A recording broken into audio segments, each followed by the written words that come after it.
Josh, it's always great speaking with you, my friend. Congratulations, Toronto Jazz Festival coming back again. How do you see it compared to the past? It's always been huge. You've always had big names, international names, Grammy Award winners, Canadian artists, just celebrating not just jazz, but music in general. Yeah, absolutely. And you know, last year we made a big change to the format of the festival. We moved out of Nathan Phillips Square. We moved into Yorkville. And what that allowed us to do is program so much more music, a wider variety of music, more acts from all over the place. And we're really building on that this year. So we're back in Yorkville. We've got 2 outdoor stages happening all day from noon until 9:30 every day during the festival, a number of indoor venues. And so we've got over 150 free concerts in Yorkville this year. Plus, we've got ticketed concerts at places like Kerner Hall and the Sony Center and the Danforth Music Hall, Trinity St. Paul Center. So we're really just trying to build on what we did last year and reinforce the fact that we're around for a long time now. Every year we want to bring the best in jazz and jazz influence and jazz influencing music to our stages. I could not imagine. I got to ask you straight out. What is it like to program something like this? Because again, it's not just jazz music. It's, as you said, influential music that, you know, is curated through jazz. It's the artists that you get. It's like just the venues. I could not imagine being somebody sitting there in an office going, all right, let's start next year. That's right. I like to joke that I have a very big dartboard. It's actually, to be honest, Rudy, it's actually quite a lot of fun. Now that we have so many slots to fill every year, what we're able to do is really program a great variety of music. So we have artists in Toronto that are doing straight ahead jazz and jazz influenced with basically, or mixed up with basically every genre under the sun.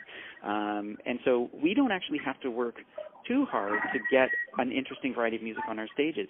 The artists are doing that for themselves already. The artists in this city, across this country, around the world, are making such interesting jazz and jazz-related music on their own. So we just have to sort of pick and choose the best of the best, which is really fun.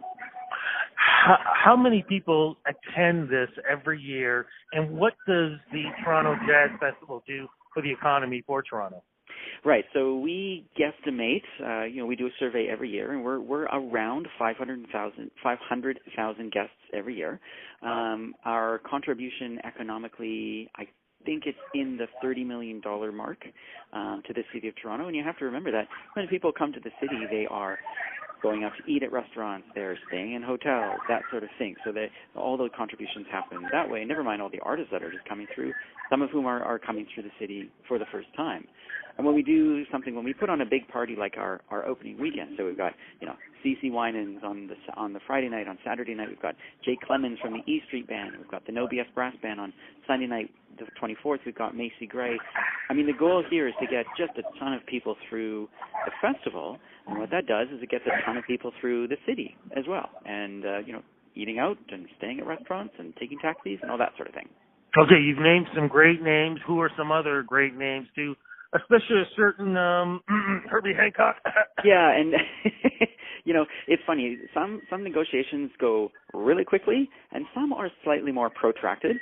And I will just leave it out there as to which Herbie was. But we're so excited that he's coming, and he's performing at the Sony Center, and I mean, it's almost sold out.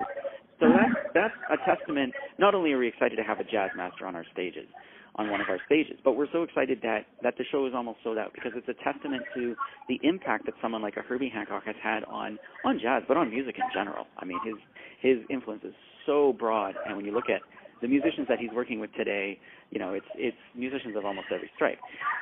So he's obviously a big show. We have 2 other shows at the Sony Center. We've got Alison Krauss on the 25th.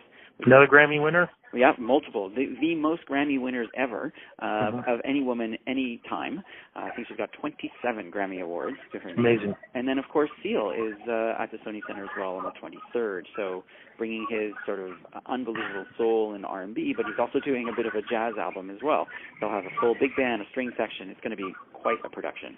I can't remember, and I'm jumping in, I can't remember the last time Seal was in Toronto. So this exactly. is amazing. Exactly, and that's one of the fun things that we try to do at the festival every year. Is we try to bring people in that that we haven't seen for a little while. So at the Danforth Music Hall, for example, we've got 3 shows. We've got Lake Street Dive and Snarky Poppy, who are both fairly regularly through the city, and those shows are sold out, which is very exciting for us. But we also have Bella Fleck and the Flecktones. The last time they were in the city was at our festival in 2011. So it's been 6-7 years since they've been through the city. They're celebrating their 30th anniversary as a band this year. So that's going to be a really exciting show as well. You know, I also noticed, too, one of my favorite people, a good friend of mine, Leon Boyd, is also going to be performing. Yeah, exactly. And this is a nice way for us to pay tribute to the musical history and legacy of Yorkville. Leona, when she was growing up, spent a lot of time in Yorkville going out to clubs. She wasn't old enough to be playing in the clubs yet, but she was certainly listening to all the music and making musical connections at that time. So with her show on Saturday the 23rd, it's at Church of the Redeemer, which is right at the corner of Bloor and University, so of course right in the heart of Yorkville. And she's paying tribute to the musical legacy of Yorkville in the repertoire that she's preparing. Now, I need to point this out because back in 1985, I graduated from Humber College for radio broadcasting, and I noticed that there's something here called the Humber College Music Facility. Is that Nonette? I believe it is. Nonette, yeah. What is that? Okay, so Humber College, has had one of the best music programs in the city for 50 years now. They celebrated their 50th anniversary in 2017. Yes. And one of the things that has made them consistently excellent is the excellence of their faculty members. So when a student goes to Humber College, they are getting taught by some of the best musicians in Canada. So Humber College reached out to us and said, hey, can we bring some of our faculty members to play on your stage? And, of course, the answer was yes. So this is a 9-piece ensemble made up exclusively of Humber College faculty, and it's truly some of the best names in the country. So that should be an excellent show. And that's one of those 150 free shows that we have happening in Yorkville. Now, something else you guys are doing, because it's not just celebrating the great artists from around the world, celebrating Canadians. You guys are also celebrating the future of jazz music.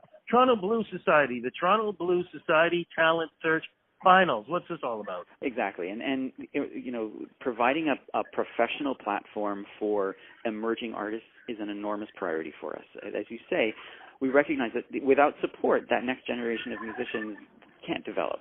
And so we've been working with the Toronto Blues Society for the past number of years now, and they do their annual Toronto Blues Talent Search.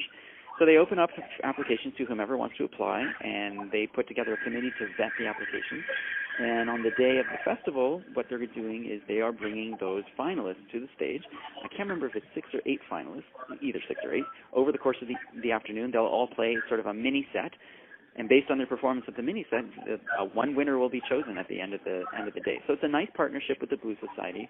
It's a nice way to support emerging artists, and it's sort of one of many, many shows over the course of the festival that again feature artists that are ready to take that next step in their career. And a performance on a professional stage at the Jazz Festival can be a big stepping stone for them. You know, we've only talked for about, I think, like 10 minutes. We have barely even touched everything that's going to be going on with this because it's incredible. So where do we go, website, social media, where do we go to get all the information? Because there's going to be artists upon artists upon artists upon artists upon artists upon groups upon whatever performing all over throughout the city, which I think is going to be incredible. Where do we go to get our information? Exactly. So, of course, we're on all of the social media, on Facebook and on Twitter and on Instagram. But the best place to start is our website, and that is torontojazz.com. It's a really extensive website. You can search by artist name and by venue, even by musical style. And you can search by day as well. So if you wake up on Tuesday the 26th and want to say, what's happening at the festival today? It's easy to search and make an extensive plan for your day's activities at the Jazz Festival. The other thing I encourage people to do is just come down. It's free.